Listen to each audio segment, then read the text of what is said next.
Hare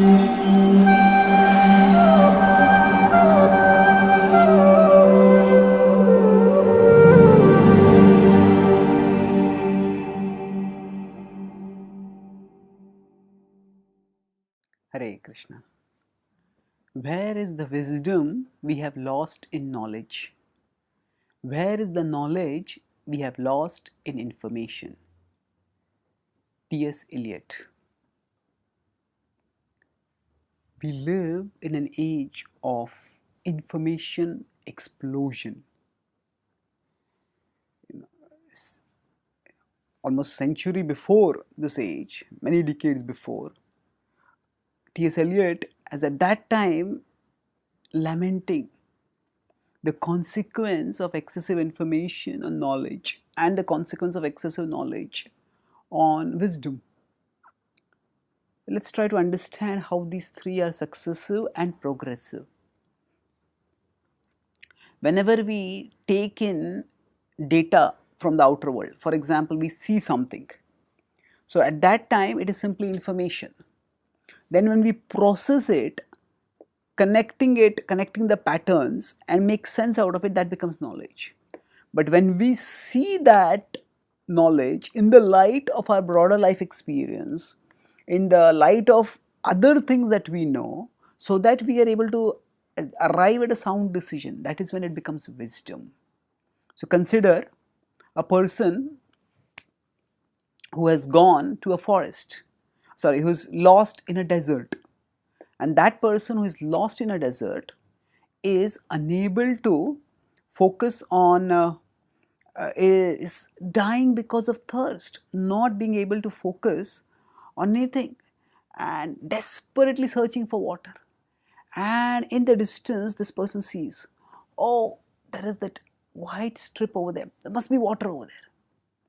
And as soon as he thinks of water, he may want to rush over there. As that person is trying to rush towards the water, so the visual data, when it entered into the eyes, that information was there. Oh, it's the sand color, but there seems to be some whiteness. Now, when that enters in, that's the time when that person thinks this must be water. So, when they think that this is water, that is knowledge. But if you think more soundly, there's no greenery around this. There are no other living beings who are here looking for this water.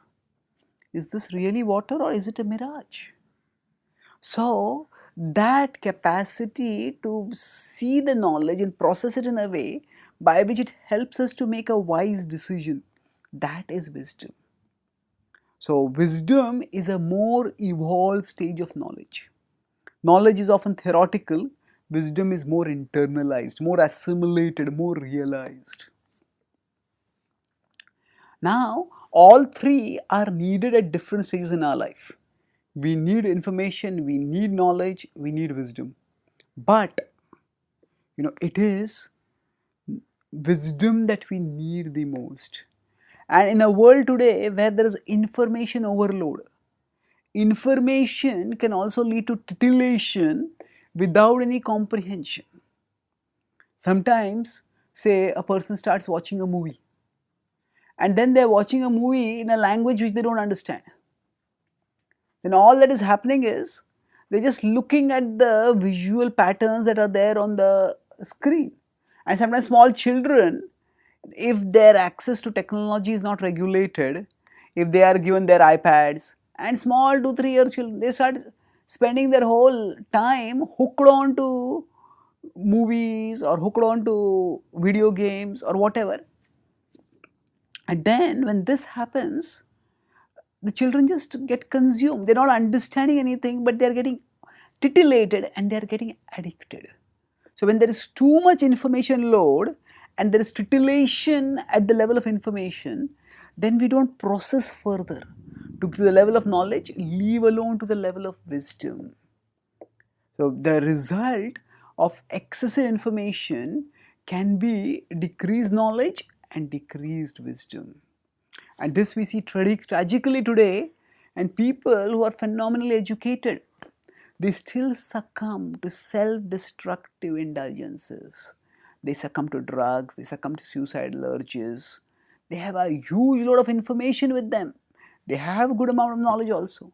But the wisdom about how to navigate life's journey, about how to live in a way that enables one to move forward in life, to face life's challenges, to make wise choices, this knowledge is not there.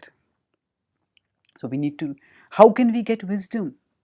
Today, there are so many universities all around us which offer us a lot of information, but there are timeless texts which have given wisdom from time immemorial.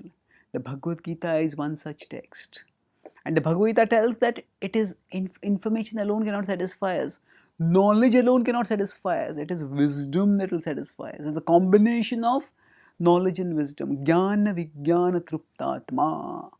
So when there is theoretical knowledge, when there is realized knowledge, when both of them are combined, then there is contentment. So we cannot let ourselves get carried away by the titillating morsels of information that are available all around us in the world.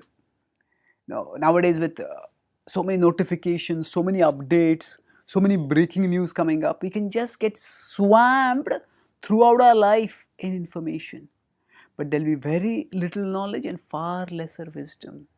So we need to cut off, we need to turn off, switch off from all these titillating stimuli, bits of information. Stop being information junkies, at least for some time. Yes, information is important, and when it is needed, we can seek it, but not at the expense of wisdom.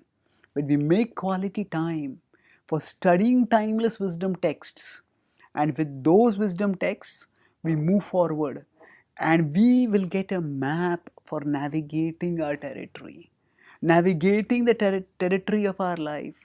When wisdom, in terms of understanding what is life's purpose, what is it that is to be achieved, that wisdom is deeply rooted in our heart, then we will have the discernment to understand which information to take in and which information to let pass by. And that way, we won't have to reject information per se, but we will be able to select the information that is important for us, and we will be able to use the information instead of being burdened by information. So if we put wisdom first, we will be able to use information. If we put information first, we will lose wisdom and we will be burdened by the information. Thank you. Hare Krishna.